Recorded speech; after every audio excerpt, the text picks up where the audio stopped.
జై శ్రీరామ్. శ్రీ మాత్రే నమః. Hi friends, మా వీడియో మీకు నచ్చినట్లయితే షేర్ చేయండి, లైక్ చేయండి, కామెంట్లో ఓం నమః శివాయ అని కామెంట్ చేయండి. శ్రీరామనవమి రోజున ఏర్పడనున్న శుభయోగాలు, వీటిని రామాలయంలో విరాళం ఇవ్వడం శుభప్రదం. చైత్రమాసం శుక్లపక్షం నవమి తిథి రోజున శ్రీరామనవమి పండుగగా హిందువులు జరుపుకుంటారు. ఈ రోజున హిందువులు ఆరాధ్య దైవం శ్రీరాముడు జన్మించాడని నమ్మకం. రామయ్య పుట్టినరోజు పవిత్రమైన నవమి తిథి శ్రీరాముడిని భక్తి శ్రద్ధలతో పూజిస్తారు. అయితే ఈ ఏడాది శ్రీరామనవమి రోజున అనేక శుభయోగాలు ఏర్పడనున్నాయి. ఈ నేపథ్యంలో కొన్ని పరిహారాలు చేయడం వలన శుభ ఫలితాలు కలుగుతాయని పండితులు చెబుతున్నారు. శ్రీరామనవమి రోజున భద్రాచలం వచ్చి శ్రీరాముని వీక్షించి అట్లానే శ్రీరాముని యొక్క కళ్యాణాన్ని చూసి ఆ తర్వాత రోజైనటువంటి పట్టాభిషేకం కూడా చూసి మీ కనుల విందు చేసుకోవాలని మా యొక్క విన్నపం. శ్రీరాముని రోజున పండుగ హిందూ మతంలో చాలా పవిత్రంగా పరిగణించబడుతుంది. శ్రీరాముని జన్మదినం సందర్భంగా రామనవమి పండుగను జరుపుకుంటారు. హిందూ పురాణం గ్రంథాలలో నవమి రోజున లోకరక్షకుడైన శ్రీ మహావిష్ణువు దశరథ రాజుకు శ్రీరాముడిగా జన్మించాడని చెప్పబడుతుంది. శ్రీరాముడు చైత్రమాసం శుక్లపక్షం 9వ రోజున జన్మించాడు కనుక హిందూ మతంలో ప్రతి సంవత్సరం చైత్రమాసంలోని శుక్లపక్షంలోని 9వ రోజున రామనవమి పండుగను జరుపుకుంటారు. శ్రీరాముని యొక్క కళ్యాణం కూడా అదే రోజు జరుగుతుంది. మధ్యాహ్నం 12 గంటలకు 12:30 నిమిషాలకు అభిజిత్ లగ్నం అందు ఈ కళ్యాణాన్ని నిర్వహించడం జరుగుతుంది. శ్రీరాముని పుట్టినరోజు మరియు కళ్యాణం రెండూ కూడా అదే రోజు ఉంటాయి. కాబట్టి ప్రతి ఒక్కరు కూడా శ్రీరామనవమి రోజున శ్రీరాముని దర్శించి దేవుని యొక్క కళ్యాణం చూసినట్లయితే వారికి ఎంతో పుణ్యం. శ్రీరాముని ఆరాధన శ్రీరామనవమి రోజున శ్రీరాముని అత్యంత భక్తి శ్రద్ధలతో పూజిస్తారు. హిందూ విశ్వాసాల ప్రకారం శ్రీరామనవమి రోజున శ్రీరాముని పూజించే వారిపై ప్రత్యేక ఆశీస్సులు కురిపిస్తాడు. రామనవమి రోజున రాముడిని పూజించే వారి ప్రతి పని విజయవంతమవుతుంది.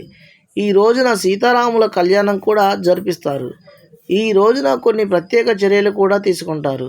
ఈ రోజున చర్యలు తీసుకోవడం ద్వారా కొన్ని కోరికలు నెరవేరుతాయని నమ్ముతారు.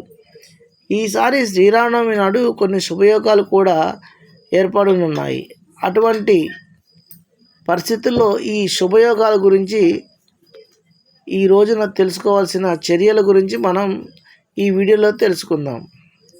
శ్రీరామనవమి రోజున భద్రాచలం విచ్చేసే భక్తులకు భద్రాచలంలోని భక్తజనం అందరూ కూడా చాలా ఆదరాభిమానాలతో ఆహ్వానం పలుకుతారు. అట్లాగనే శ్రీరామనవమి రోజున దేవుని యొక్క వివాహం అయిపోయిన తర్వాత అప్పుడు పొద్దున్నుంచే స్టార్ట్ చేస్తారు. పానకాలు, వడపప్పు ఇస్తారు. మరియు భోజనాలు కూడా వచ్చిన భక్తులకు ఎటువంటి ఆహారాన్ని లోటు లేకుండా చేస్తారు.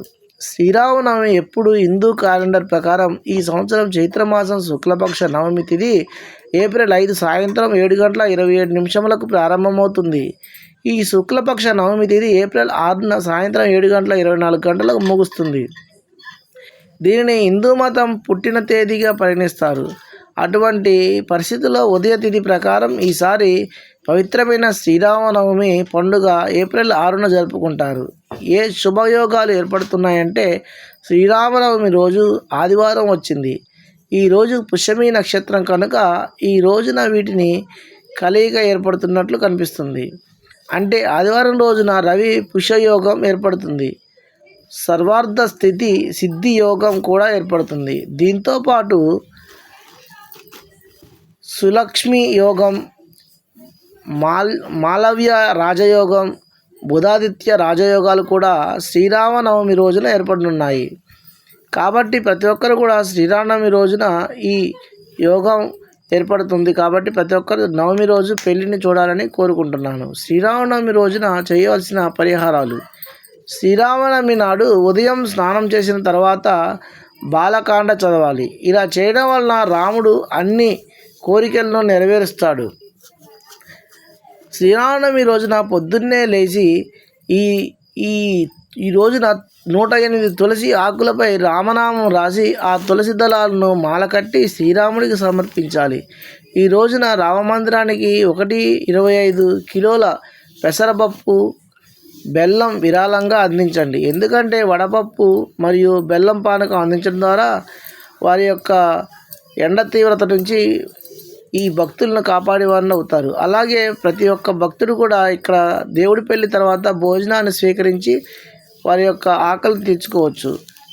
జై శ్రీరామ్.